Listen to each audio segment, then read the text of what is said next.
business? Do you already have a business and don't know what to do? Are you constantly being rejected? Do you know how to get your customers? Do you even know how to come up with an idea?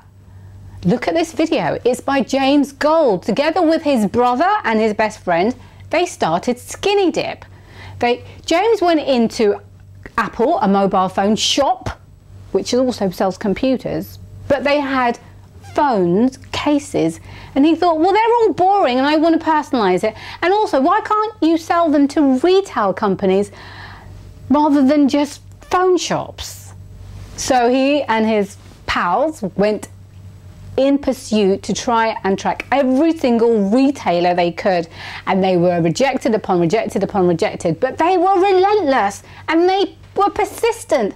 And eventually River Island, who just probably had enough of them, said, look, come in for a 15-minute chat, but then after this, do not bother me again. That 15-minute chat turned into an order for 50,000 units, and SkinnyDip took off. Now, networking is really, really important as well. They went to a charity event. The managing director of Arcadia was there. He set up a meeting for them. Now they have over 250 concessions. So they're no longer distributors of phone cases, they're retailers as well. It's a phenomenal story, and I really hope it gives you that little bit of a spark, the get up and go, the eureka moment for you to do something to help your business progress. So I hope you enjoy this video, and thank you for watching. The idea for SkinnyDip came about when I think I was on my way home from an 11-hour day, and my best friend called me up. I was in the Apple store with my girlfriend. He said, there's 10 phone cases in there, and they're all black and white. And it's unbelievable that there's 10 different companies that are all doing the exact same product. And we thought to ourselves, well, maybe a phone case could be a fashion accessory, before anyone had ever thought that a tech accessory could be sold in a Topshop or a River Island or an Urban Outfitters. And I remember going into River Island at that time and seeing by the till point that they were selling sweets and wallets and sunglasses and purses, and they weren't the bread and butter of what River Island did. River Island were a fashion retailer. You go in there to buy a dress, to buy a top, to buy a pair of jeans. But there was a whole row of accessories and no one was selling phone cases. And we thought, well, what do we want to do if we want to make phone cases? We went out to Apple, we looked at the back on everyone's packaging and it all said made in China. We literally Googled phone case China. And a lot of stuff came up, and we managed to find this exhibition in Hong Kong. Never been to the Far East before, but we thought we'd take a gamble, and we booked a plane ticket and flew out there. And we came back to the UK. We got an office in Wembley. We made a list of every retailer in the UK, from petrol stations to Selfridges, and we thought we'd call everyone up, we'd give it a go, we would write all these emails to people, we would make all these phone calls and get rejected by everyone. But in the early stages, when you set up a business, you get rejected a lot, and you can't take it personally, and we were very good at kind of laughing off the rejection and getting on with it. The big idea really happened is that we kept on grafting, and River Island finally returned one of our phone calls. And it was almost a pity meeting where we'd driven the person so mad. She said, come in for 15 minutes, I'll see you, and then please leave me alone. And I remember going into this meeting, and we had these sketches of phone cases. And we laid them out, and we said, no fashion retailer in the entire UK is selling tech accessories. The girls walking into your stores have iPhones. There's no place in the country for them to buy them. Do you guys want to be the first? And I'll never forget, the buyer turned around and she said, I'll take 1,500 of those, I'll take 2,000 of those, I'll take two. And we walked out of there with a 50,000 piece order. When we started, our business cards for the first 2 years said account manager. They never said managing director. They never said owner, because we were 22-year-old kids. And we thought, if I came and pitched to you, are you really going to give me your money if you think I'm the guy in charge? So we made out we were this big American company, and we've just brought it over from the States, and have you not heard of us? Did you not see us last season in Bloomingdale's? God forbid they went to Bloomingdale's last season, because they certainly wouldn't have seen us. And we walked out of this meeting with this order, and we had to find a way to make it happen and to make it. So we got back on a plane to China. We spent a month out there.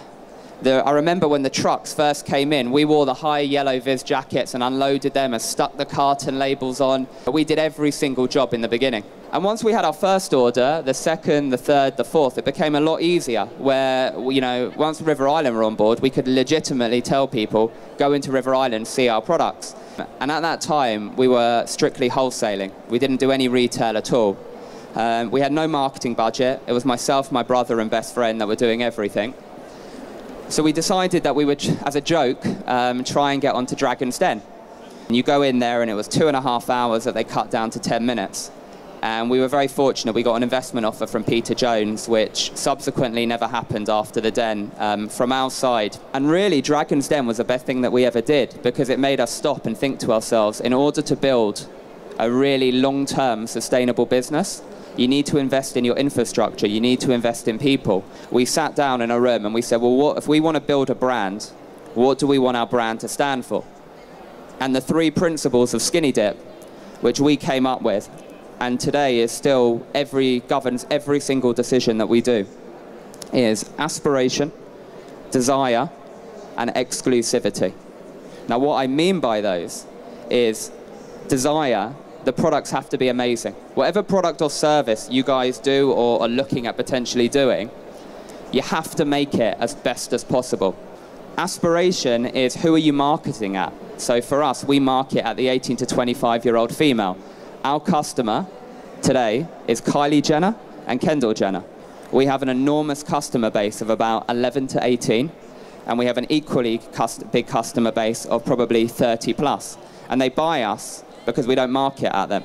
11-year-old girls nowadays don't want to buy into a brand that markets at 11-year-olds. They want to be older.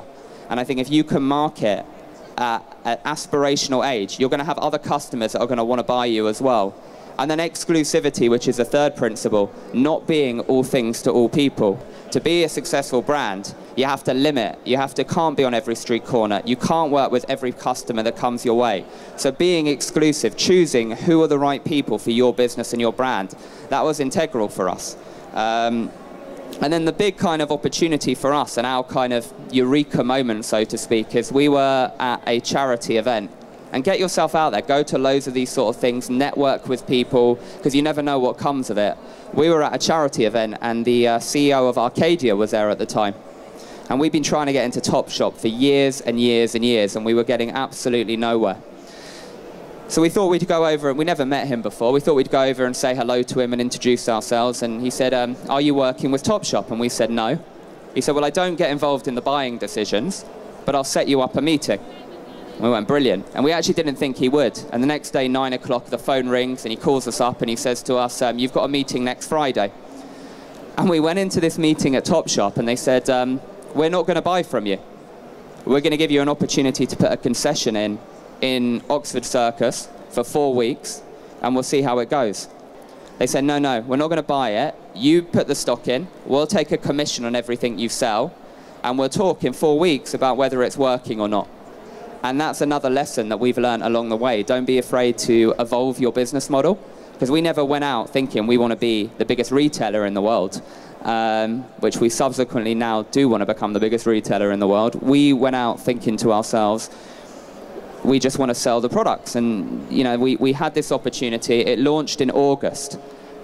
And it was the most fortunate accident that ever happened to us. They gave us a week target, and we took that week's target in our first day. When we employ people now, I always want to take people on that are better than us. You want to look at other people and know that they can do a fantastic job.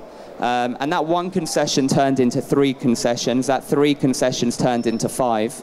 And we now have 250 of them. Because once we had the model and we knew how to do it and how to display it and how to staff it, that was integral. The other big thing on any brand now, and the advantage that anyone here setting up a business has that didn't exist 15 years ago, if you're a consumer-facing brand, is social media. I cannot stress enough how important social media has been to our business and our brand.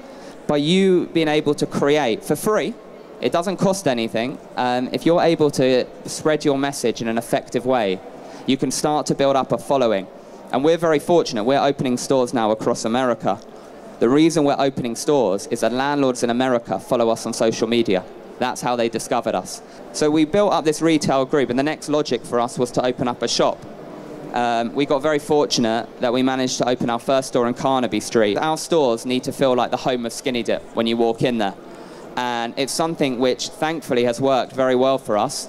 That one store turned into 2. We'll have 17 retail locations across the UK by the end of this year in kind of most of the major shopping centres. And we're now starting to roll the concept out across America. But our mentality today is exactly the same as our mentality was when we first opened. And I think if you enjoy something, a lot of people go into careers, understandably so, for commercial reasons. I go into that because I'm going to make money.